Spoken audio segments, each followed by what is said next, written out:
જય શ્રી કૃષ્ણ, જય શ્રી કૃષ્ણ, જય શ્રી કૃષ્ણ. ચંપાબા તો ચંપાબા જ હતા હો, બહુ હારા બિચારા. હા, કાલે જ મારી પાસેથી 5 રૂપિયા લઈ ગયા હતા કે મને કે મારે જો ને 5 રૂપિયા કોકને છૂટા દેવા, તમારી પાસે હોય તો આપો ને. મને કે પછી હું તમને દઈ દઈશ કે. મેં કીધું ના રે ના, તમે ક્યાં વયા જવાના હતા, ત્યાં તો સાચું વયા ગયા. આલ્યો 5 રૂપિયા. ના ના, કાંઈ નથી લેવા ભાઈ. અરે ના ના, આ તો બાએ લીધા હતા ને, વ્યવહારે તો હોય દેવા પડે ને.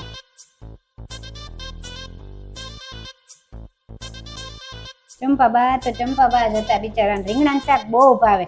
હમણાં શાકવાળો નીકળ્યો હતો ને થોડાક દી પહેલા, તો મને કે 10 રૂપિયા છૂટા હોય દે ને, તો હું 250 રીંગણા લઈને શાક બનાવું. અને મને કે પછી હું તને દઈ દઈશ કે. મેં કીધું કે તમે ક્યાં વયા જવાના હતા, ત્યાં તો વી ગયા બિચારા. આલ્યો તમારે 10 રૂપિયા. ના ના, પૈસા થોડા લેવાના હોય એવા કાંઈ. અરે ના ના, આ તો વ્યવહારે લેવા પડે. આલ્યો. જો તો ખરા, ઘડીકમાં બા વૈયા ગયા બિચારા. કાલે એને એટલું ભજીયા ખાવાનું મન થયું હતું ને, મને કે બેન 2 બટેટા હોય તો દે ને. તે મેં 2 બટેટા દીધા, આ બિચારાએ ભજીયા ખાધા અને આજ તો વૈયા ગયા હોત. આલ્યો તમારા 2 બટેટા. અરે ના ભાઈ ના, 2 બટેટા થોડા લેવાના હોય. અરે ના ના, આ તો વ્યવહારે લીધા હતા ને, તો દેવા પડે ને. આલ્યો. કોના નસીબમાં શું હોય કોને ખબર. હાલો, હું નીકળું. બધાને જય શ્રી કૃષ્ણ.